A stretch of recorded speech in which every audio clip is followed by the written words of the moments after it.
Madam Ambassador, Armenian President Sarkisian's recent address to the nation appears to have marked a successful end of so-called football diplomacy.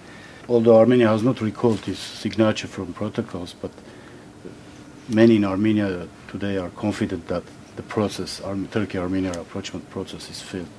Do you agree with this assessment, please?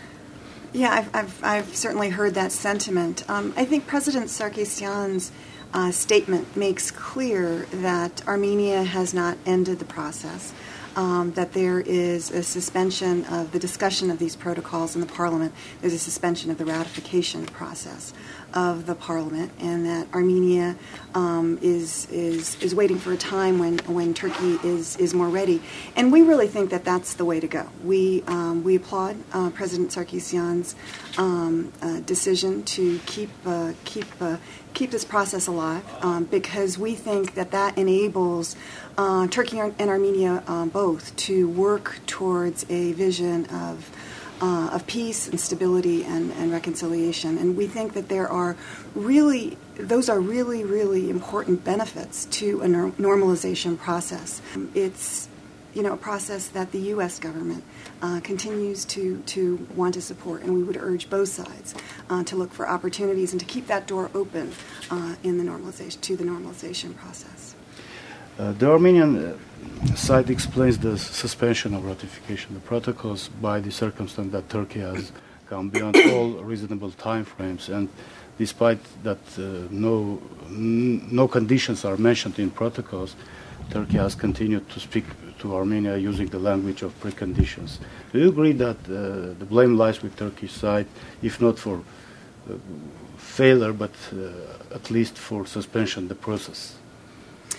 Well, I'm not sure it's constructive to cast blame. What I would say is the U.S. position has always been clear that this process should move forward in a reasonable time frame and without preconditions. I think what we've seen in Turkey and Armenia both over the last 3 years, but particularly over the last year, is a real interest in the people of both countries, in getting to know each other better, in creating links, in normalizing the relationship between the two countries. And certainly I have seen many Turkish groups here in Armenia, whether they're students, whether they are pundits, whether they are Turkish tourist operators who are interested in doing business here. And I think that's all really positive. I think, this year is the first year that there have been in Turkey not just one, but 3 ceremonies marking April 24th, Armenian Remembrance Day. I think in Turkey over the last couple of years there has developed a big interest in what's going on the other side of the border, and who are the Armenians and how can we develop better relations. And I think that is an extremely important development. And I think it's one that needs to continue to be encouraged, because sometimes it is government that leads the people, and sometimes it's people that lead the government. Mm-hmm. And I think that people in Turkey, people in Armenia understand that this is somehow an historical anomaly, that in the 21st century there's a closed border in Europe. I think that ordinary people coming together in this case will lay the foundation, and has laid the foundation for future, I think, diplomatic and political work on this issue. What means reasonable time frame for example, for Washington? What's the reasonable time frame? It's a month, it's a 2 months, it's a year, 2 years, 3 years. Some political analysts expect that the Turkey-Armenia rapprochement process will be postponed for several years, if taking into consideration the coming elections in Turkey and a bit later in Armenia. Do you share this estimation? I think that at the end of the day, it's up to both sides to figure out how they want to move forward and when they want to move forward. Mm-hmm. Armenia's opposition insists that in order to achieve reanimation in Turkey-Armenia rapprochement process, international community now is going to apply a strong pressure on President Sarkisian to get progress in Karabakh issue.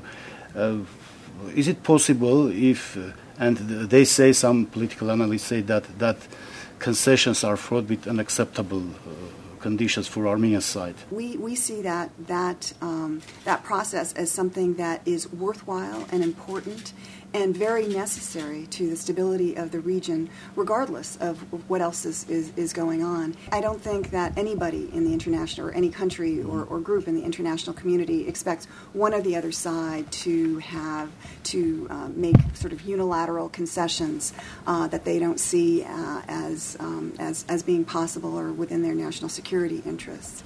And the other thing is, from a purely practical point of view, whatever agreement is made, whether it's on the Minsk group or some other negotiation somewhere, both sides need to see it as being in their interests, or else it's not going to be a lasting solution. And that's what we want here. We want a lasting and a peaceful solution. What I would say, though, is that for a solution to the Nagorno-Karabakh issue, both sides are going to have to make compromises. But again, nobody is expecting either Armenia or Azerbaijan to make unilateral concessions of some sort. In one of your interviews with us, you said that you were closely following the democratic processes in Armenia. Mm-hmm. What do you think the post-March 1 period been, to some degree, overcome? For instance, oppositionists claim that political prisoners remain in prison. When President Sarkisian was in Washington and met with President Obama, this issue was discussed, and so I want to assure you that this is a very important issue for us. And I think we've made our concerns known through various media, including the Human Rights Report, where our position is laid out fairly comprehensively. I think anybody would say, in terms of the various issues. Obviously, yesterday we all marked World Press Freedom Day, and again, we sort of noted that Armenia has once again been declared a not free country with regard to press issues by Freedom House. And I think it's important for all of us to try to work to create a better environment for the media here in Armenia as well as elsewhere in the world. The issue of detainees.